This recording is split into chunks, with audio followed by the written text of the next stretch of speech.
अल्लाहुम्मा सल्ली अला सय्यिदिना मुहम्मद या रब्बि सल्ली। अऊज़ु बिल्लाहि मिनश शैतानिर रजीम। बिस्मिल्लाहिर रहमानिर रहीम। वला तकूनू कल्लज़ीना तफ़र्रक़ू वख्तलफ़ू मिन बअदि मा जाअहुमुल बय्यिनात व उलाइका लहुम अज़ाबुन अज़ीम।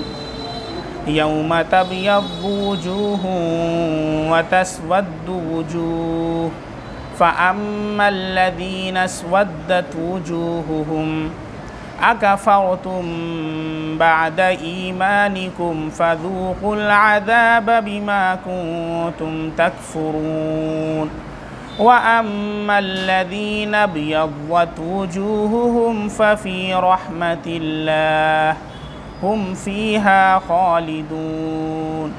तिल्क आयातुल्लाहि नत्लूहा अलैका बिलहक़्क़ वमल्लाहु युरीदु ज़ुल्मन लिलआलमीन वलिल्लाहि मा फ़िस्समावाति व मा फ़िल अर्ज़ व इलल्लाहि तुरजउल उमूर। सदक़ल्लाहुल अज़ीम। शुरू अल्लाह के नाम से जो बेहद मेहरबान नहायत रहम वाला है।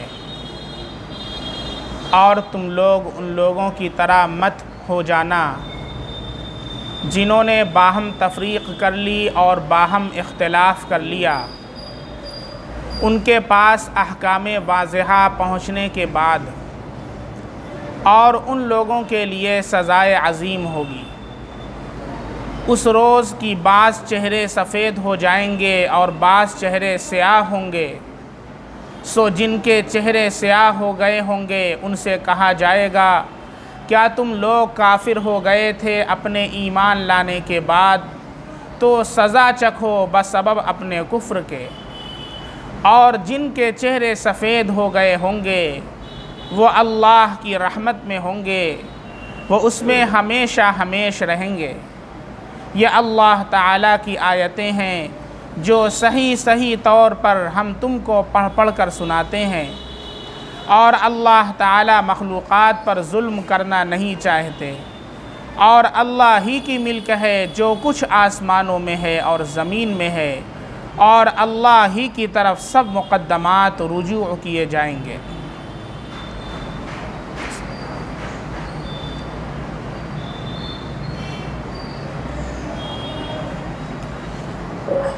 ये सूरतुल बक़रा की सूरह आले इमरान की आयत नंबर 105 से 109 तक है। गुज़श्ता हफ़्ता इसकी तफ़सीर पूरी मुकम्मल नहीं हो पाई थी। जैसा कि उससे पहले अल्लाह रब्बुल इज़्ज़त ने दो चीज़ें इरशाद फरमाई हैं। नंबर 1 तक़वा और नंबर 2 इत्तिहाद व इत्तिफ़ाक़। मुसलमान जब दो चीज़ें अपने अंदर पैदा कर लेंगे, नंबर 1 तक़वा और नंबर 2 बाहमी इत्तिफ़ाक़ व इत्तिहाद, तो उस वक्त अल्लाह रब्बुल इज़्ज़त मुसलमानों का रोब व दबदबा पूरे आलम पर ज़ाहिर फरमा देंगे। और आगे अल्लाह रब्बुल इज़्ज़त जो फरमाया वअतसिमू बिहब्लिल्लाह, अल्लाह की रस्सी को मज़बूती से पकड़ लो, उसी के ततिम्मे के तौर पर, उसी के तकमील के तौर पर अल्लाह ताला इरशाद फरमाते हैं वला तकूनू कल्लज़ीना तफ़र्रक़ू, और तुम लोग उन लोगों की तरह मत हो जाना जिन्होंने बाहम तफरीक़ कर ली। इससे मुराद कौन है? इससे मुराद यहूद व नसारा हैं। यहूद व नसारा जो अल्लाह के नबी सल्लल्लाहु अलैहि वसल्लम का इंतज़ार कर रहे थे कि आप तशरीफ़ ला रहे हैं। लेकिन आप सल्लल्लाहु अलैहि वसल्लम जब तशरीफ़ ले आए, आपकी बेअसत हुई, तो उन्होंने आप सल्लल्लाहु अलैहि वसल्लम का इनकार कर दिया। आपकी बेअसत को उन्होंने तस्लीम नहीं किया और बाहम उन्होंने एक इख्तिलाफ़ कर लिया। बाद इसके कि उनके पास अहकामे वाज़िहा और रोशन दलाइल आ चुके थे, उसके बाद भी उन्होंने इख्तिलाफ़ किया और बाहम तफरीक़ की अल्लाह फरमाते हैं कि उन लोगों के लिए सज़ाए अज़ीम होगी। और यहाँ पर ये जो कहा जा रहा है कि इख्तिलाफ़ और इंतशार, इससे मुराद क्या है कि आपस में इख्तिलाफ़ मत करना, आपस में इंतशार मत करना। तो यहाँ पर इससे ये मुराद नहीं है कि जो नुसूस फ़ुरूअ के अंदर इख्तिलाफ़ होता है, फ़ुरूअ के अंदर जो इज्तिहादी मसाइल के अंदर इख्तिलाफ़ होता है, वो इससे मुराद नहीं है। जैसे हज़रत इमाम अबू हनीफ़ा रहमतुल्लाहि अलैह ने क़ुरान और हदीस पर गौर करने के बाद एक मसला बताया, इमाम शाफ़ी रहमतुल्लाह अलैह ने अपने तौर पर गौर करके दूसरा मसला बताया है। तो ये जो इज्तिहाद होता है, पहली बात यह है कि उसूल के अंदर नहीं होता है। उसूल का मतलब जो चीज़ क़ुरान और हदीस में वजाहत के साथ बयान कर दी गई है, उसमें कोई इज्तिहाद नहीं होता है। जैसे नमाज 5 वक्त की है, तब उसमें कोई इज्तिहाद नहीं है। रमज़ान का रोज़ा फ़र्ज़ है, उसमें कोई इज्तिहाद नहीं है। इज्तिहाद कहाँ होता है? इज्तिहाद फ़ुरूई मसाइल में, और उन फ़ुरूई मसाइल में होता है कि जिसके अंदर क़ुरान और हदीस का कोई वाज़ेह हुक्म मौजूद नहीं है या फिर तारुज़ हो रहा है। तो फिर ऐसी सूरत में उस शख्स के लिए इज्तिहाद की इजाज़त होती है कि जो क़ुरान और अहादीस का माहिर हो, अरबी ज़ुबान पर कामिल उबूर रखता हो, सहाबा के आसार उसके सामने हों, तो फिर ऐसा शख्स उन मसाइल को सामने रखते हुए, कुरान और हदीस को सामने रखते हुए कोई एक मसला बयान करता है। तो अब इस मसले के अंदर अगर कोई शख्स इज्तिहाद के बाद एक दुरुस्त रास्ते पर पहुंचता है, तो भी अल्लाह उसे 2 नेकी अता फरमाते हैं। एक तो इज्तिहाद करने का सवाब, दूसरा सही रास्ता पर पहुंचने का सवाब। और जो शख्स इसके अंदर गलती करता है, इसके अंदर भी उसे 1 नेकी मिलती है, इज्तिहाद करने का सवाब। तो ये उन फ़ुरूई मसाइल में इख्तिलाफ़ के लिए नहीं है, बल्कि वो तो अज़ ख़ुद क्या है, एक नेकी का काम है। ये उन चीज़ों के अंदर है कि जिसके अंदर लोग अपनी नफसानी ख्वाहिशात की वजह से, कुरान और हदीस का इल्म ना होने की वजह से इख्तिलाफ़ करते हैं, बाहम इख्तिलाफ़ करते हैं, इंतशार करते हैं। ये इख्तिलाफ़ वो इख्तिलाफ़ मुराद है। अब आगे अल्लाह इरशाद फरमाते हैं, यौम तबयद्दु वुजूह व तस्वद्दु वुजूह। उस रोज़ बाज़ चेहरे सफ़ेद हो जाएंगे और बाज़ चेहरे स्याह हो जाएंगे। इस तरह की आयत कुरान करीम में और दीगर जगहों पर भी आई हैं। चुनांचे सूरह अबस के अंदर भी है, सूरह अबस के अंदर भी है, वुजूह यौमइज़िन मुस्फ़िरा ज़ाहिकतुम मुस्तबशिरा व वुजूह यौमइज़िन अलैहा गबरा तरहक़ुहा क़तरा। यानी उस दिन कुछ चेहरे वो होंगे जो रोशन होंगे, जो चमकदार होंगे, और कुछ ऐसे चेहरे होंगे जो स्याह होंगे, जिनके चेहरे के ऊपर काली और स्याही छाई हुई होगी। और दीगर जगहों पर भी इस तरह की आयत हैं। तो इनसे क्या मुराद है? रोशन चेहरा होगा, इससे क्या मुराद है? स्याह चेहरा होगा, इससे क्या मुराद है? और कौन लोग मुराद हैं? किनका चेहरा रोशन होगा और किनका चेहरा स्याह होगा? तो इस सिलसिले में बहुत सी तफासीर उलमाए किराम से और सहाबे किराम से मनक़ूल हैं। चुनाचे सबसे पहली तफसीर जो है वो रईसुल मुफस्सिरीन हज़रत अब्दुल्लाह बिन अब्बास रज़ी अल्लाहु अन्हु से मनक़ूल है। हज़रत अब्दुल्लाह बिन अब्बास रज़ी अल्लाहु अन्हु जो रईसुल मुफस्सिरीन के सरदार हैं, हज़रत ने इसकी तफसीर फरमाई है कि जिनके चेहरे रोशन होंगे ये वो हैं जो अहले सुन्नत हैं। वो कौन हैं? अहले सुन्नत हैं, अल्लाह के नबी सल्लल्लाहु अलैहि वसल्लम के तरीक़े पर गामज़न रहने वाले और आपके तरीक़े पर चलने वाले हैं। उनके चेहरे रोशन होंगे और स्याह होंगे। इनसे किनके चेहरे स्याह होंगे?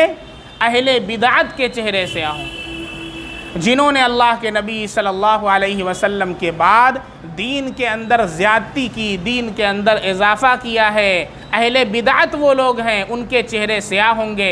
ये कौन फरमा रहे हैं? हज़रत अब्दुल्लाह बिन अब्बास रज़ी अल्लाह अन्हु जो रईसुल मुफस्सिरीन हैं। ये हज़रत की तफसीर है।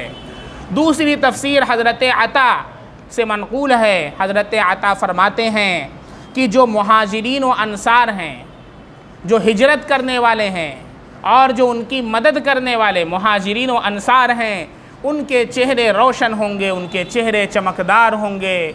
और स्याह किनके चेहरे होंगे? फरमाते हैं कि जो बनु नज़ीर हैं और बनु कुरैज़ा यहूदियों के जो कबीले हैं, इनके चेहरे क्या होंगे? स्याह होंगे। ये मुराद है। तीसरी तफसीर हज़रत अबू उमामा रज़ी अल्लाह अन्हु से मनक़ूल है। ये भी सहाबी हैं। हज़रत अबू उमामा रज़ी अल्लाह अन्हु फरमाते हैं कि ख़वारिज के चेहरे स्याह होंगे, ख़वारिज के चेहरे स्याह होंगे, और जिनको ख़वारिज ने कत्ल किया है उनके चेहरे रोशन होंगे, चमकदार होंगे। ये हज़रत अबू उमामा रज़ी अल्लाह अन्हु की तफसीर। हज़रत अबू उमामा रज़ी अल्लाह अन्हु की ये तफसीर तिरमिज़ी शरीफ के अंदर इमाम तिरमिज़ी ने नक़ल की है। तो उनसे पूछा गया कि आपने यह हदीस अल्लाह के नबी सल्लल्लाहु अलैहि वसल्लम से सुनी है? हज़रत अबू उमामा रज़ी अल्लाह अन्हु ने काउंट करके बताया, शुमार करके, गिन करके बताया कि 7 मरतबा मैंने यह हदीस अल्लाह के नबी सल्लल्लाहु अलैहि वसल्लम से सुनी है, तब मैं जाकर तुम्हारे सामने बयान कर रहा हूँ। 7 मरतबा सुनी है, एक बार नहीं सुनी है, 2 बार नहीं सुनी है। ये वो ख़वारिज हैं जिन्होंने अल्लाह के नबी सल्लल्लाहु अलैहि वसल्लम के तीसरे खलीफा हज़रत उस्मान गनी रज़ी अल्लाह अन्हु को शहीद किया है, मदीने के अंदर फितने का बाज़ार गर्म किया है। ये वो ख़वारिज है। तो ये तफसीर हज़रत अबू उमामा रज़ी अल्लाह अन्हु से मनक़ूल है कि जिनके चेहरे स्याह होंगे वो ख़वारिज हैं, और जिनको ख़वारिज ने कत्ल किया है उनके चेहरे रोशन होंगे और चमकदार होंगे। ये तीसरी तफसीर है। और चौथी तफसीर हज़रत इकरमा रज़ी अल्लाह अन्हु से मनक़ूल है। वो फरमाते हैं कि स्याह चेहरे अहले किताब के होंगे। स्याह चेहरे किसके होंगे? अहले किताब के होंगे, कि जो अल्लाह के नबी सल्लल्लाहु अलैहि वसल्लम की बेअसत से पहले आप सल्लल्लाहु अलैहि वसल्लम का इंतज़ार कर रहे थे कि नबी आखिरुज़्ज़मा तशरीफ़ ला रहे हैं, आपका इंतज़ार कर रहे थे। लेकिन जब अल्लाह के नबी सल्लल्लाहु अलैहि वसल्लम मबऊस हुए, आपकी बेअसत हुई, तो फिर उन्होंने आप सल्लल्लाहु अलैहि वसल्लम का इनकार कर दिया, आपकी नबूवत पर ईमान नहीं लाए, आपको अल्लाह का नबी नहीं माना, और उन्होंने अल्लाह के नबी सल्लल्लाहु अलैहि वसल्लम की नबूवत और रिसालत का इनकार कर दिया।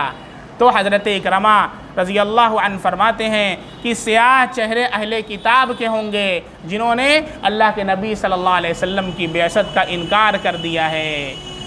तो अब ये और भी अक़वाल उलमाए किराम से मिलते हैं कि स्याह चेहरे किनके होंगे, सफ़ेद चेहरे किनके होंगे। और यहाँ पर जो सफ़ेद कहा जा रहा, इस सफ़ेदी से क्या मुराद है? सफ़ेदी से मुराद नूर ईमान की रोशनी है। सफ़ेदी से क्या मुराद है? नूर ईमान की रोशनी है। और स्याही से मुराद कुफ्र की जुल्मत और तारीकी है। जो काफिर होता है उसका दिल कुफ्र की जुल्मत से स्याह होता है, और जो मोमिन होता है अल्लाह उसके क़ल्ब को ईमान की रोशनी से मुनव्वर फरमाते हैं। तो यहाँ पर जो मुराद है वो अहले ईमान की सफ़ेदी और अहले ईमान की जो है ताबनाकी मुराद है, और स्याही से मुराद कुफ्र की जुल्मत और तारीकी मुराद है। ये जो अक़वाल मनक़ूल हैं, ये सारे अक़वाल और इनके अलावा भी बहुत से उलमाए किराम से और मुफस्सिरीन से दीगर अक़वाल मनक़ूल हैं। इन सब के बारे में इमाम क़र्तबी रहमतुल्लाह अलैह ने अपनी तफसीर के अंदर कहा है कि जिन्होंने दीन के अंदर तग़य्युर व तबद्दुल किया है, जिन्होंने दीन के अंदर कतर बयूत किया है, तग़य्युर व तबद्दुल किया है, उनके चेहरे स्याह होंगे, ख़्वाह वो मुर्तद हो गए हों, काफिर हो गए हों इस्लाम लाने के बाद, या फिर उन्होंने बिदआत व खुराफात को ईजाद किया हो, सुन्नत के तरीक़े से वो हट चुके हों, अपने दिल के अंदर निफाक़ को छुपाए हुए हों और ज़ाहिर न करते हों। तो ये सारे लोग इसके अंदर मुराद हैं जिनके चेहरे कल क़यामत के दिन स्याह होंगे। वो कौन लोग होंगे? जिन्होंने दीन के अंदर तग़य्युर व तबद्दुल किया, जिन्होंने इस्लाम के अंदर ईजादात किए और नई नई बिदआत को उसके अंदर शामिल किया है, वो सारे लोग इसके अंदर मुराद हैं। इमाम क़र्तबी रहमतुल्लाह अलैह इसकी तफसीर में ये फरमाते हैं। अच्छा, यहाँ पर एक नुक्ता ये है कि अल्लाह रब्बुल इज़्ज़त ने जो आगाज़ फरमाया यौम तबयद्दु वजूह व तस्वद्दु वजूह, इसके अंदर पहले क्या कहा अल्लाह ने? वो लोग जिनके चेहरे स्याह होंगे, जिनके चेहरे सफ़ेद होंगे। तो अल्लाह ने उन लोगों को मुक़द्दम किया है जिनके चेहरे रोशन होंगे।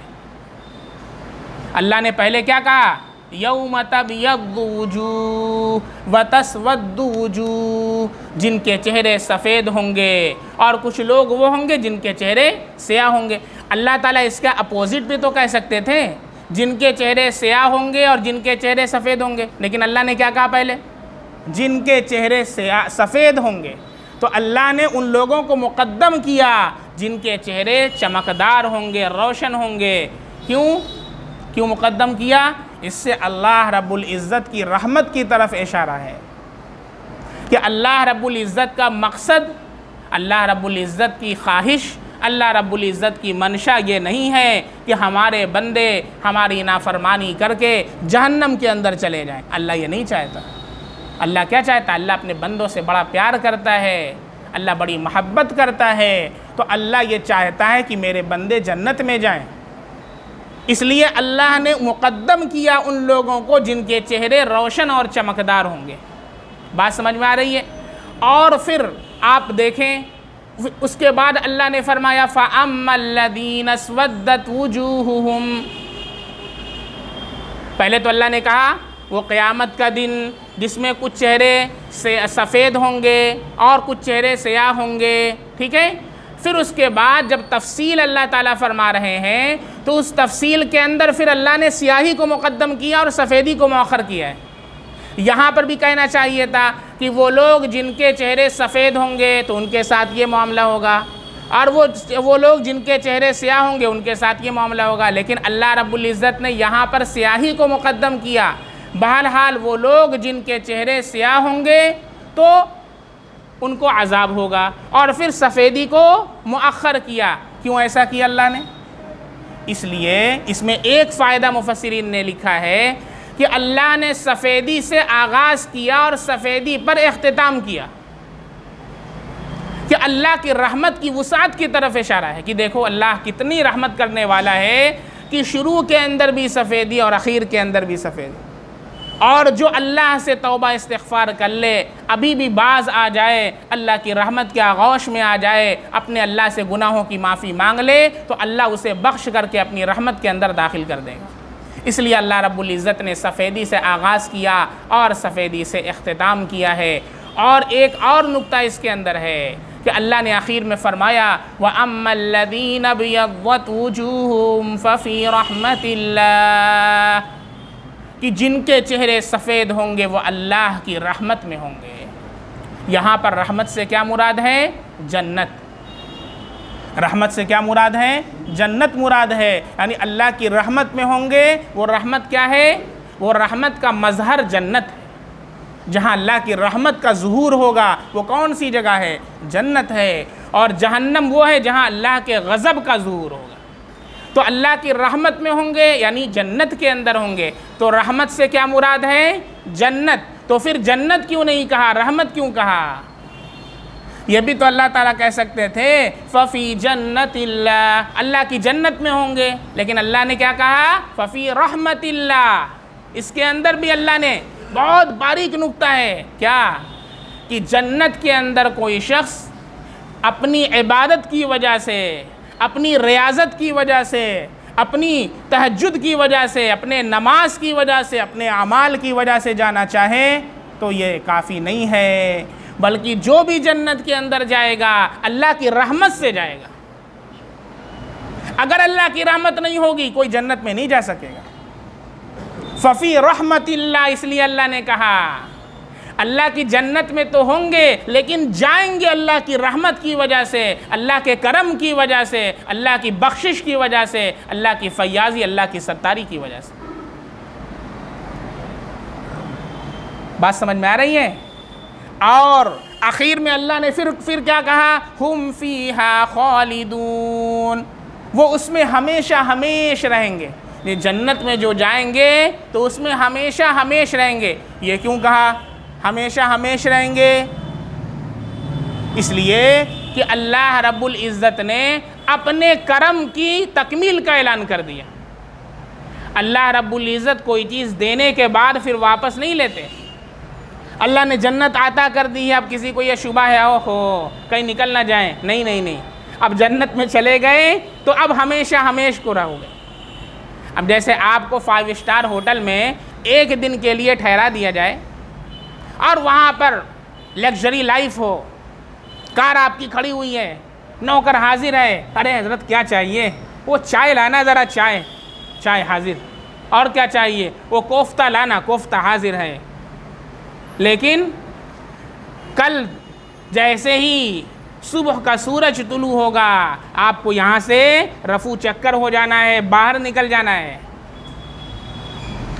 उसके बाद आपको लिए अलाउ नहीं है कि आप होटल के अंदर रहें। बात समझ में आ रही है? तो फिर दिल के अंदर एक खदशा लगा हुआ है, बार बार इंसान सोचेगा अरे यार कल तो जाना है, तो मज़ा उसको नहीं आएगा। समझ में आ रहा है? वो लुत्फ़ उसको हासिल नहीं होगा, वो लज्जत नहीं मिलेगी। अल्लाह फरमा रहे हैं जन्नत के अंदर जा रहे हो, हुम फ़ीहा खालिदून, हमेशा रहना है, बाहर नहीं आना है। ये ना सोचना कि कल निकल जाएंगे, हमेशा हमेश के लिए मैंने तुम्हें गारंटी दे दी। जब अल्लाह गारंटी दे दे तो कौन है जो उसके ख़िलाफ़ कर सकता है? बात समझ में? यह अल्लाह की मोहब्बत है। अल्लाह चाहता है कि मेरे बंदे जन्नत में दाखिल हो जाएं और उसमें हमेशा हमेश के लिए रहें। और जहाँ पर ये कहा उसके पीछे वाली आयत में फ़अम्मल्लज़ीना अस्वद्दत वुजूहुहुम, वो लोग जिनके चेहरे स्याह हो गए होंगे तो फिर उनसे सवाल किया जाएगा, क्या अकफ़रतुम बादा ईमानिकुम, उनसे कहा जाएगा क्या तुम लोग काफिर हो गए थे अपने ईमान लाने के बाद? ईमान लाने के बाद तुमने कुफ्र किया, ईमान लाने के बाद अल्लाह का इनकार किया, ईमान लाने के बाद बिदात व खुराफात को ईजाद किया। अब चाहे ज़ाहिरी कुफ्र हो या दिल में छुपा हुआ हो। ज़ाहिरी कुफ्र हो, जैसे हम लोग बहुत से लोगों को देख रहे हैं कि हाँ ये इंसान काफिर है, ये नमाज नहीं पढ़ता है या अल्लाह को नहीं मानता है। लेकिन कुछ लोग वो हैं जो जिनका कुफ्र खफीफ छुपा हुआ है, मालूम नहीं है। वो तो अल्लाह को मालूम है ना, अल्लाह को मालूम है कि कौन अपने दिल के अंदर निफाक छुपाए हुए है। इसीलिए तफसीर के अंदर इमाम क़र्तबी रहमतुल्लाह अलैह ने लिखा है कि चाहे वो काफिर हो गए हों इस्लाम लाने के बाद और दीन के अंदर तगय्युर व तबद्दुल किया हो, उनका कुफ्र वाज़े हो या उनका कुफ्र छुपा हुआ है, दिल के अंदर निफाक है, लेकिन अल्लाह उसका फ़ैसला कल क़यामत के दिन करेगा। वहाँ तो दूध का दूध पानी का पानी हो जाएगा। अल्लाह से कौन कौन छुपाएगा? इन्नल्लाह अलीमुम बिज़ातिस सुदूर, अल्लाह तो दिलों के भेद को जानने वाला है, अल्लाह से कुछ छुपा नहीं सकेगा। तो फिर उस दिन अल्लाह ताला कहेंगे अकफ़रतुम बादा ईमानिकुम, क्या ईमान लाने के बाद तुमने कुफ्र किया, तुम काफिर हो गए थे? फिर अल्लाह इरशाद फरमा रहे फ़ज़ूक़ुल अज़ाब बिमा कुन्तुम तकफ़ुरून, अपने ईमान लाने के बाद सज़ा चखो अपने कुफ्र की वजह से। यहाँ पर भी देखें अल्लाह फरमा रहे हैं कि ये तुमको जो जहन्नम में डाला जा रहा है ये तुम्हारे आमाल की वजह से है, मैं नहीं चाहता था, लेकिन तुमने चूंकि कुफ्र किया है तो उसकी वजह से अपने अजाब का और अपने आमाल की सज़ा चखो। बात समझ में आ रही है? इसलिए कि तुमने ये अमल किया और इसका सबब भी तुम्हारा अमल है। यहाँ पर भी अल्लाह रब्बुल इज़्ज़त ने वाज़ेह फरमा दिया कि ये जो अजाब है वो कुफ्र की वजह से है और उनके अमाल की वजह से है। अल्लाह रब्बुल इज़्ज़त का मंशा और अल्लाह का मकसद ये नहीं है। अल्लाह तो चाहता है कि मेरे बंदे जन्नत में चले जावें, लेकिन जो शख्स अल्लाह का इनकार करता है, शिर्क करता है, कुफ्र करता है, फिर अल्लाह रब्बुल इज़्ज़त इरशाद फरमाते हैं इन्नल्लाह ला यग़फ़िरु अन युशरका बिही व यग़फ़िरु मा दूना ज़ालिका लिमन यशा। शिर्क की अल्लाह मग़फ़िरत नहीं फरमावेंगे, शिर्क के अलावा अल्लाह चाहेगा तो माफ़ फरमा देगा और चाहेगा तो अज़ाब देगा। तिल्का आयातुल्लाहि नतलूहा अलैका बिलहक़ वमल्लाहु युरीदु ज़ुल्मन लिल आलमीन। ये अल्लाह ताला की आयतें हैं जो सही सही तौर पर हम तुमको पढ़ पढ़ करके सुनाते हैं। ये नतलूहा तिलावत जो है, तिलावत क़ुरान, ये भी अल्लाह के नबी सल्लल्लाहु अलैहि वसल्लम की बेअसत का एक मकसद क़ुरान में बताया गया है। अल्लाह के नबी सल्लल्लाहु अलैहि वसल्लम की बेअसत के कितने मकासिद हैं? चार मकासिद कुरान में अल्लाह के नबी की बेअसत के बताए गए। पहला मकसद क्या है? तिलावत कुरान, कुरान करीम को पढ़ करके बाकायदा तिलावत कर करके अल्लाह के नबी सल्लल्लाहु अलैहि वसल्लम बताते, तिलावत करना भी बताया। और फिर दूसरे नंबर पर फरमाया वयुअल्लिमुहुमुल किताब वल हिकमा, किताब की तालीम देंगे, हिकमत की तालीम देंगे। चौथे नंबर पे फरमाया वयुज़क्कीहिम, तस्किया करेंगे। चार बेअसत का चार मकासिद अल्लाह के नबी सल्लल्लाहु अलैहि वसल्लम के। अब बहुत से लोग वो हैं जो कुरान करीम की तिलावत को और माने को न पढ़ने को और सिर्फ़ कुरान करीम की तिलावत को कहते हैं कि ये फ़ुज़ूल है, ये वेस्ट ऑफ टाइम है। तो दर हकीकत वो कुरान करीम के उस मकसद का इनकार कर रहे जिसके लिए अल्लाह के नबी सल्लल्लाहु अलैहि वसल्लम को मबऊस किया गया। ये तो कुरान करीम के अंदर अल्लाह के नबी की बेअसत का एक मकसद बताया गया। पहला पारा उठाइए, रब्बना वबअस फीहिम रसूलन मिनहुम यतलू अलैहिम आयाती। उसका पहला मकसद क्या होगा? वो आपकी आयतों को पढ़ करके सुनाएगा। ये मकसद है अल्लाह के नबी सल्लल्लाहु अलैहि वसल्लम की बेअसत का। चुनांचे अल्लाह के नबी सल्लल्लाहु अलैहि वसल्लम के इस मकसद को पेश नज़र रखते हुए आप सल्लल्लाहु अलैहि वसल्लम ने इरशाद फरमाया, मन क़रअ हर्फ़म मिनल क़ुरआन, जिसने कुरान का एक हर्फ पढ़ा, एक हर्फ, फ़लहू बिही अशरु हसना, तो उसके लिए उसके बदले 10 नेकियां मिलेंगी। अलिफ लाम मीम कोई पढ़ता है, अल्लाह के नबी ने फरमाया ला अक़ूल, मैं नहीं कहता अलिफ लाम मीम हरफुन, कि अलिफ लाम मीम एक हर्फ है, बल अलिफ हरफुन व लाम हरफुन व मीम हरफुन। अलिफ एक हर्फ है, लाम दूसरा हर्फ है, मीम तीसरा हर्फ है, और हर हर्फ के बदले 10 नेकी है, तो 3 हर्फ के बदले 30 नेकी, ये अल्लाह के नबी इरशाद फरमा रहे हैं। इसके बावजूद भी मुझे तो बहुत अफसोस होता है ऐसे लोगों की अक़लों के ऊपर जो ना तो कुरान पढ़ते हैं ना अल्लाह के नबी की बेअसत से वाकिफ़ है कि मकसद क्या है अल्लाह के नबी की बेअसत का, और कहते हैं कुरान को सिर्फ पढ़ना ये फ़ुज़ूल है। सोच लें, एक तो अल्लाह के नबी की बेअसत का जो एक मकसद है उसका आपने इनकार किया, और दूसरे अल्लाह के नबी सल्लल्लाहु अलैहि वसल्लम की जो हदीस है उसका आपने इनकार किया। 2 चीज़ों का आपने इनकार किया। कुरान के अंदर अल्लाह ने जो फरमाया उसका भी इनकार है, अल्लाह के नबी ने जो फरमाया उसका भी इनकार है। क्या इंसान को सवाब मिलता है? ये सवाब का मिलना फ़ुज़ूल है? क़यामत के दिन एक नेकी कम पड़ जाएगी, एक नेकी कोई देने के लिए तैयार नहीं होगा। जो आप बैठ करके ठाठ से गद्दे पर कहते हैं फ़ुज़ूल है, एक नेकी कम पड़ जाएगी, हालत ख़राब हो जाएगी, कोई देगा नहीं। कुरान में ख़ुद अल्लाह इरशाद फरमाते हैं यौम यफ़िरुल मरउ मिन अख़ी, जिस दिन इंसान अपने भाई को देख करके भागेगा कोतवाली। अरे भैया देख ना ले, कहीं पैसा ना नेकी ना मांग ले, वहाँ पैसा वैसा नहीं चलेगा, रिश्वत नहीं चलेगी, नेकी का काम चलेगा। यौम यफ़िरुल मरउ मिन अख़ी व उम्मिही व अबी, माँ से कितनी मोहब्बत करता है, अपने सीने से लगाती थी माँ, जब भूख लगती थी माँ को देख करके भागेगा। ये बच्चा माँ को देख के भागेगा, अल्लाह कह रहा कुरान के अंदर। क्यों? कहीं अम्मी एक नेकी ना मांग लें। वो नेकी अल्लाह के नबी फरमा रहे हैं कि एक हर्फ कुरान का कोई पढ़ता है तो उसे 10 नेकियां मिलती हैं, और बैठ करके ठाठ से आदमी गद्दे पर कह रहा है कि कुरान करीम को बगैर समझे पढ़ना फ़ुज़ूल है। अफसोस, अक्ल, तुम्हारी अक्ल के ऊपर मातम करना चाहिए। ना तो तुम्हें कुरान का इल्म है ना हदीस का इल्म। फिर अल्लाह फरमाता है व उम्मिही व अबी, अपने अब्बा को देख के भागेगा। वह अब्बा जो अपने बच्चे के लिए कमाते हैं, सुबह से शाम तक पसीना बहाते हैं, वही अब्बा को देखकर बेटवा भागेगा। अरे अब्बा कहीं मांग ना ले एक ठो नेकी तो क्या करेंगे? नहीं दे पाएंगे, कहीं हमारा मामला ना अटक जाए। व साहिबतिही व बनी, बीवी से बड़ी मोहब्बत करता है, जानू, और क्या क्या बोलता है, डियर, और तुम्हारे लिए ताजमहल बनवा दूंगा और लाकिट कर दूंगा और क्या क्या कर दूंगा। खूब महल्लात दिखाता है उसको, उस बीवी को देख करके भागेगा। क्यों? कि बीवी कहीं एक नेकी ना मांग ले, कहाँ से देंगे? बात समझ में आ रही? वह बनी, अपने बच्चों को देख करके भागेगा, अपने बच्चों को देख करके भागेगा कि कहीं हमारा बच्चा हमसे एक नेकी ना मांग ले।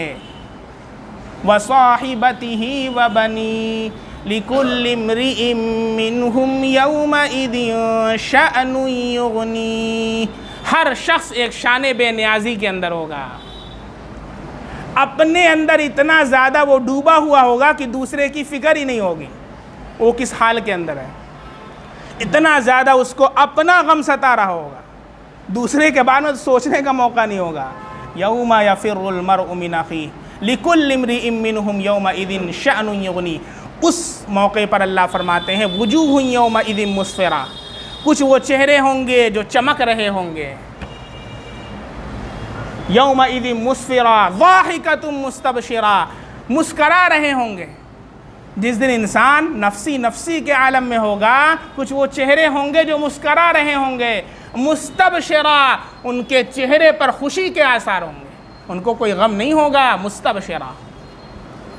और वहीं पर दूसरे कुछ लोग कैसे होंगे? व वुजूहु यौमइदिन अलैहा गबरा, कुछ वो चेहरे होंगे जिनके चेहरे पर गर्दो गुबार पड़े हुए होंगे। तरहकुहा कतरा, जैसे अलकतरा टपका दिया गया हो। देखते हैं रोड पे, जब रोड बनने वाला होता है ऐसे ऐसे छिड़कते हैं काला काला, ऐसा चेहरा होगा। अल्लाह फरमा रहे हैं।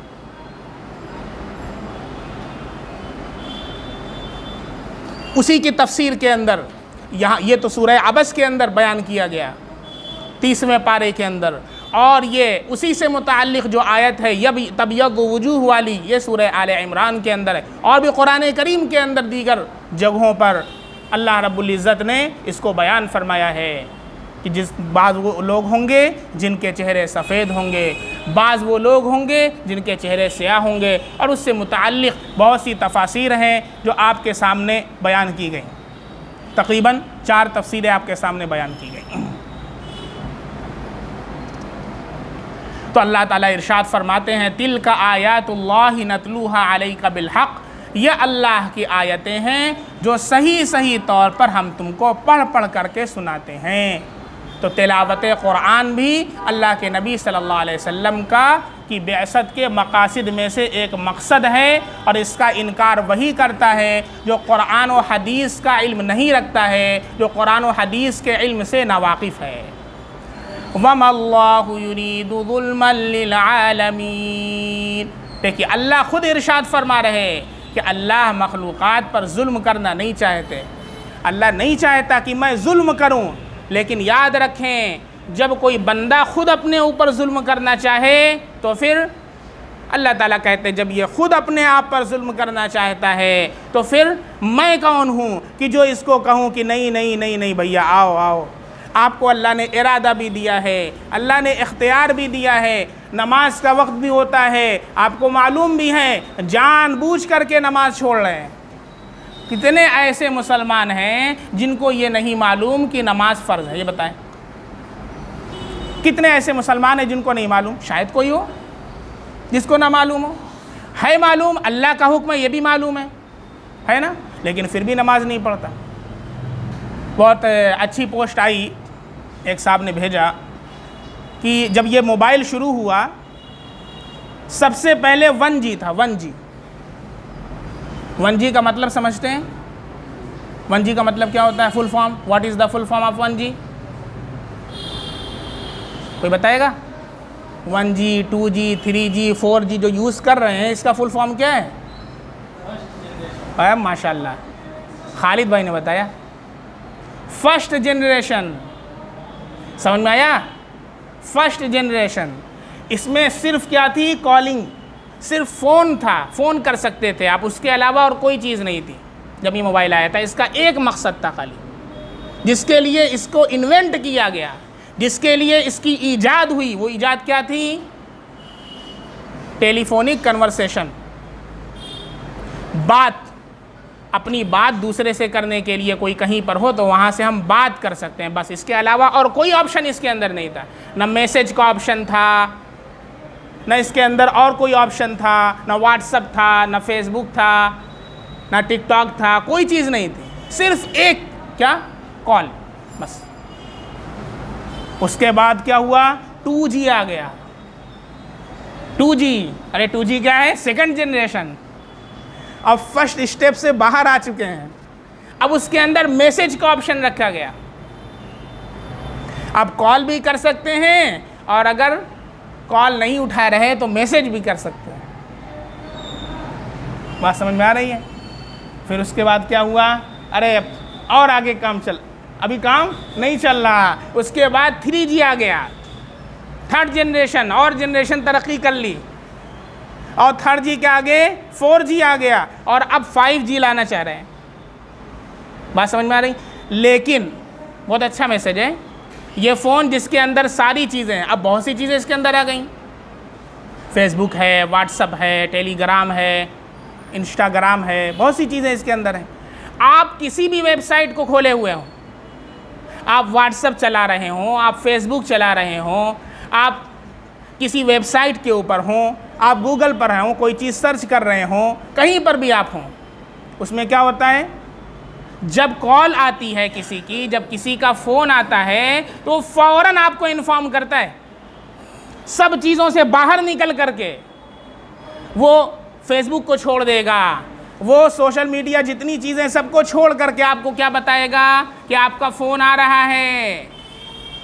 जिस मकसद के लिए इसको ईजाद किया गया था, जिस मकसद के लिए इस मोबाइल की इन्वेंशन हुई थी, उसको ये अभी तक मोबाइल नहीं भूला।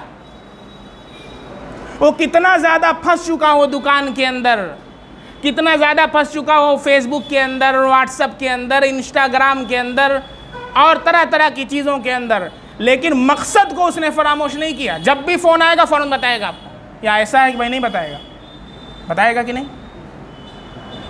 अल्लाह ने इंसान को जो दुनिया के अंदर भेजा, इन्वेंट इसको भी तो कहेंगे, हु इज़ द क्रिएटर? अल्लाह। और हम लोग क्रिएशन है ना, हम लोग अल्लाह की ईजाद। तो अल्लाह ने जो हमें इन्वेंट किया, अल्लाह ने हमें जो क्रिएट किया, तो मकसद क्या है अल्लाह का? मकसद क्या है? अरे हमें अल्लाह ने किस लिए पैदा किया? वमा खलक़तुल जिन्ना वल इंसा इल्ला लियअबुदून, अल्लाह की इबादत है ना, ये मकसद। अब उसके बाद क्या हुआ, दुनिया के अंदर इंसान आया, फर्स्ट क्रिएशन से बाहर निकला, उसके बाद दूसरा शुरू हो गया, तीसरा शुरू हो गया, चौथा शुरू हो गया। दुकान है, घर है, कारोबार है, बीवी है, बच्चे हैं, बिजनेस है, कंपनी है, सारी चीज़ों के अंदर लगा हुआ है। अब उसकी जो कॉल, फर्स्ट कॉल आती है जिस मकसद के लिए उसे बनाया गया, अल्लाहु अकबर, अल्लाहु अकबर, उससे नहीं निकलता। ये मोबाइल से कम इतना सबक तो ले लें जो आपके हाथों में है। ये बेजान चीज़ होते हुए जिस मकसद के लिए इसे बनाया गया, उस मकसद को ये नहीं भूलता है। जब भी कॉल आती है फ़ौरन आपको इन्फॉर्म करता है, अरे इंसान, जिस मकसद के लिए तुझे बनाया गया था, जब अल्लाह की कॉल आती है तो अल्लाह को भूल जाता है। कुछ बात अकल शरीफ में आ रही है? अल्लाह क्या फरमा रहा, वमल्लाहु युरीदु ज़ुल्मन लिल आलमीन। अल्लाह अपनी मखलूक पर जुल्म नहीं करना चाहता, लेकिन जब कोई मखलूक ही अपने ऊपर जुल्म करना चाहे तो फिर कोई ख़ुद गड्ढे में कूदना चाहे, कोई ख़ुद आग में कूदना चाहे, अंगारे पर कूदना चाहे, तो फिर क्या करना है? अल्लाह ताला क्या करेंगे? अल्लाह ताला उस वक्त हिदायत देंगे जब इंसान दिल में नियत तो करे, अपने कदम को राह रास्त पर तो डाले, तब ना अल्लाह की तरफ से मदद आएगी। इसीलिए दूसरी जगह अल्लाह फरमाते हैं, इन्नल्लाह ला युग़य्यिरु मा बिक़ौमिन हत्ता युग़य्यिरु मा बिअन्फुसिहिम। खुदा ने आज तक उस कौम की हालत नहीं बदली, न हो जिसको ख्याल खुद अपनी हालत के बदलने का। इस आयत में अल्लाह क्या फरमा रहे हैं, इन्नल्लाह ला युग़य्यिरु मा बिक़ौमिन, अल्लाह किसी कौम की हालत उस वक्त तक नहीं बदलता, हत्ता युग़य्यिरु मा बिअन्फुसिहिम, यहाँ तक कि वो खुद अपनी हालत को तब्दील न करें, अल्लाह नहीं बदलेगा। फिर अल्लाह को हमारे सजदे की थोड़ी ना ज़रूरत है। हम सजदा करने आ रहे हैं तो क्या अल्लाह पर एहसान कर रहे हैं? अगर कोई बंदा ये सोच रहा है कि मैं नमाज़ पढ़ करके अल्लाह पर एहसान कर रहा हूँ, हज कर लिया तो बड़ा एहसान कर दिया। तो ये तो उसकी बहुत गलत सोच है। अल्लाह रब्बुल इज़्ज़त को हमारे सजदे की ज़रूरत नहीं, हमको अल्लाह रब्बुल इज़्ज़त के फ़ज़ल की ज़रूरत है। अल्लाह अगर तौफ़ीक़ अल्लाह की तरफ से नहीं मिल रही तो रोए अल्लाह के सामने कि अल्लाह इतने हज़ारों बंदे तेरे सामने सजदा रेज़ हैं, तो मुझसे नाराज़ है कि तूने मुझे अपने मस्जिद का मेहमान बनाने से बाहर कर दिया है। सारी दुनिया के लिए मेरे पास टाइम है, तेरे लिए टाइम नहीं है। अल्लाह ताला ना बनाते, दुनिया में ना आते तो क्या करते आप? जिस अल्लाह ने बनाया उसी को भूल गए। अल्लाह ने अगर आँख न दी होती तो कैसे देखते? दुनिया की खूबसूरती का जो नज़ारा कर रहे हैं बैठ कर के, और जिस आँख से देख देख करके सारे मैसेजेस आप पढ़ते हैं, वो किसने दी हैं? अल्लाह ने दी हैं। उसी अल्लाह को भूल गया इंसान। अल्लाह क्या कह रहा है? वमल्लाहु युरीदु ज़ुल्मन लिल आलमीन। अल्लाह अपनी मखलूक पर जुल्म नहीं करना चाहता, लेकिन जब खुद ही घड़े में कूदना चाहे, कोई खुद ही जहन्नम में जाना चाहे, खुद ही अल्लाह रब्बुल इज़्ज़त से दूर जाना चाहे, तो फिर अल्लाह ताला क्यों तौफीक? खुद ही कूदना चाह रहा है तो फिर अल्लाह ताला उसी रास्ते पर उसको आसान कर देते हैं। अब आप देखते हैं जो क्रिमिनल्स होते हैं, जो गुंडे होते हैं, जो डॉन होते हैं, उस रास्ते पर जब चलना शुरू करते हैं तो उसी रास्ते पर चलते चलते डॉन बन जाते हैं, उस फील्ड के हीरो बन जाते हैं। और जो राह रास्त पर चलना शुरू करता है वो कलमे से स्टार्ट करता है, ला इलाहा इल्लल्लाह मुहम्मदुर रसूलुल्लाह, यहाँ से उसकी बिगिनिंग होती है, यहाँ से उसका आगाज़ होता है। और फिर उसके बाद सूरतुल फातिहा, सूरतुल बकरा, सूरह आले इमरान, फिर अल्लाह हिफ्ज़ कुरान की दौलत आता फरमाते हैं, फिर अल्लाह कुरान का इल्म आता फरमाते हैं, कुरान की तफासीर का इल्म आता फरमाते हैं। अल्लाह के नबी सल्लल्लाहु अलैहि वसल्लम की मुबारक ज़ुबान से जो अल्फाज निकले जिन्हें अहादीस कहते हैं, अल्लाह उसका इल्म आता फरमाते हैं। अल्लाह उसके सीने को कुरान और हदीस के नूर से मुनव्वर फरमाते हैं। अल्लाह उसको नूरानियत के आला दर्जे पर पहुंचा देते हैं। दोनों रास्ते अल्लाह ने दिखाए। अब ये तो हमारे ऊपर है, it is up to us कि हम कौन सा रास्ता इख्तियार करते हैं। हम गलत रास्ते को इख्तियार करते हैं या सही रास्ते को इख्तियार करते हैं। वहदैनाहुन नजदैन, अल्लाह कहते हैं हमने इंसान को दोनों रास्ते दिखला दिए। अब ये उसके इख्तियार में है कि वो सही रास्ता चूज़ करता है या गलत रास्ता इख्तियार करता है, वो अल्लाह के रास्ते पर चलता है या शैतान के रास्ते पर चलता है। और जो जिस रास्ते पर चलता है अल्लाह उसी रास्ते को उसके लिए आसान कर देता है। इसलिए कोई अल्लाह के ऊपर ये जुल्म न बांधे, अल्लाह के ऊपर कोई इल्ज़ाम न बांधे कि अरे हम कैसे नमाज़ पढ़ें, अल्लाह चाहेगा तब ना नमाज़ पढ़ेंगे। गलत। जब तुम चाहोगे तो अल्लाह की तरफ से तौफीक हो। खाने के लिए तो ये वाली अकल नहीं आती है जब अल्लाह चाहेगा तो हम खाएंगे। अभी गोलगप्पा ला दिया जाए एक प्लेट, खटाखट साफ़ कर दोगे? अरे रखे रहने दो ना, कहो जब अल्लाह चाहेगा तो हम खाएंगे, रहने दो। अभी समोसा गरम गरम आ जाए सब लोग खा लेंगे। वहाँ पर भी यही लॉजिक लाइए ना, अल्लाह जब चाहेगा तो हम खाएंगे। ठेले पर खड़े होकर के खटाखट चाट भी खाएगा और फुल्की भी खाएगा, और नमाज का वक्त आएगा तो क्या कहेगा? अल्लाह चाहेगा तब ना नमाज पढ़ेंगे। इतना बड़ा बेवकूफ़ आदमी तो मैंने देखा नहीं। अरे आप ज़रा बताएं, वो बेवकूफ़ है क्या अक्लमंद है? सारी चीज़ दुनिया की कर रहा, उसमें अल्लाह की मंशा नहीं है। खटाखट किए जा रहा, दुकान पर धड़ल्ले से जा रहा, कोई पैसा दे रहा, हदिया दे रहा है तो मत लीजिए ना, अल्लाह जब चाहेगा तब लेंगे। खटाक से अंदर रख लेगा। नमाज पढ़ने की बारी आएगी तो क्या कहेगा? अल्लाह जब चाहेगा तब ना करेंगे। वो डंडा पड़ेगा अल्लाह ताला के यहाँ कि जो लॉजिक लगा रहा सारी लॉजिक फेल हो जाएगी। बात समझ में आ रही है? तो अल्लाह का एहसान है, अल्लाह का करम है कि वो इंसान जो सुबह से शाम तक अल्लाह की नाफरमानी करता है, अल्लाह की ज़मीन पर चल करके अकड़ करके चलता है और अल्लाह की नाफरमानी करता है, अल्लाह फिर भी उसे खिलाता है, अल्लाह फिर भी उसे पिलाता है, अल्लाह फिर भी उसके साथ सत्तारी का मामला करता है, अल्लाह उसकी गुनाहों पर पर्दापोशी करता है, अल्लाह गुनाहों को छुपाता है, सत्तारुज़ दुनूब है। और कितना ये हमारे साथ जो करम का मामला है हमारे नबी की वजह से है। यहूदियों के अंदर क्या था? रात में ज़िना किया, दरवाजे पर लिखा हुआ आता था कि इस बंदे ने जो सुबह सुभान अल्लाह अल्हम्दुलिल्लाह पढ़ रहा है, बड़ा बुजुर्ग बना हुआ है, रात में फला लड़की के साथ ज़िना किया है। और पूरी कौम मिलकर के पिटाई करती थी अच्छे से, और सारी बुजुर्गियत निकल जाती थी, सारी बुजुर्गियत निकल जाती थी। ये तो अल्लाह के नबी सल्लल्लाहु अलैहि वसल्लम के सदक़े और कुर्बान जाइए हमारे नबी सल्लल्लाहु अलैहि वसल्लम के। कि अल्लाह रब्बुल इज़्ज़त ने हमारे साथ सत्तारी का मामला किया है। रात भर बंदा गुनाह करता है और सुबह सफ़ेद सफ़ेद पहन करके ऐसा रहता है जैसे उसने कुछ गलत काम ही ना किया हो। उस अल्लाह का करम, कम से कम अब तो अल्लाह के दर पर आ जाइए, अब तो अल्लाह से माफ़ी मांग लीजिए। कब तक अल्लाह से रूठे रहेंगे? और रूठने से काम चल जाए तो भी बता दीजिए। अल्लाह से रूठ करके कोई आपका काम बना सकता हो पूरी दुनिया के अंदर तो बता दीजिए। अल्लाह से दूर जा करके आपके मकासद हल हो सकते हो तो बता दीजिए। वही है इज़्ज़त देने वाला, वही है ज़िल्लत देने वाला। व तो इज़्ज़ु मन तशा व तुज़िल्लु मन तशा। वही है बीमार करने वाला, वही है शिफा देने वाला। व इज़ा मरिस्तु फ़हुवा यशफ़ीन। जब मैं बीमार होता हूँ तो अल्लाह ही शिफा देता है। अल्लाह के वास्ते अल्लाह के आगोश में आ जाओ, अल्लाह के वास्ते अल्लाह के दर पर आ जाओ और अल्लाह के सामने नदामत के आंसू बहा दो। अल्लाह से कह दो, अल्लाह बड़े ख़ताकार हैं, बड़े गुनहगार हैं, अल्लाह भूल हो गई, अल्लाह माफ़ कर दीजिए। अल्लाह बड़ा करीम है, माफ़ कर देगा। अभी भी नहीं आना चाहते तो फिर अल्लाह के साथ ऐलान जंग है। अल्लाह के साथ जंग के लिए तैयार रहो, फिर समझ लेना अल्लाह के साथ क्या होता है मामला। वमल्लाहु युरीदु ज़ुल्मन लिल आलमीन। अल्लाह मखलूक़ात पर जुल्म करना नहीं चाहता, लेकिन जो खुद जुल्म करना चाहे फिर अल्लाह रब्बुल इज़्ज़त को उसकी भी कोई फ़िक्र नहीं। वलिल्लाहि मा फ़िस समावाति व मा फ़िल अर्ज़ व इलल्लाहि तुरजउल उमूर। अल्लाह ही की मिल्क है जो कुछ आसमानों में है और जो कुछ ज़मीन में है। इंसान जो अकड़ करके चलता है, अल्लाह की ज़मीन पर चलता है, एथिस्ट, दहरिया, अल्लाह को नहीं मानता, अल्लाह ही का इनकार करता है, अल्लाह ही का खाता है, अल्लाह ही का इनकार करता है। उससे ज़रा कह दें अल्लाह की ज़मीन से बाहर चला जाए, क्यों तू अल्लाह की ज़मीन पर रहता है।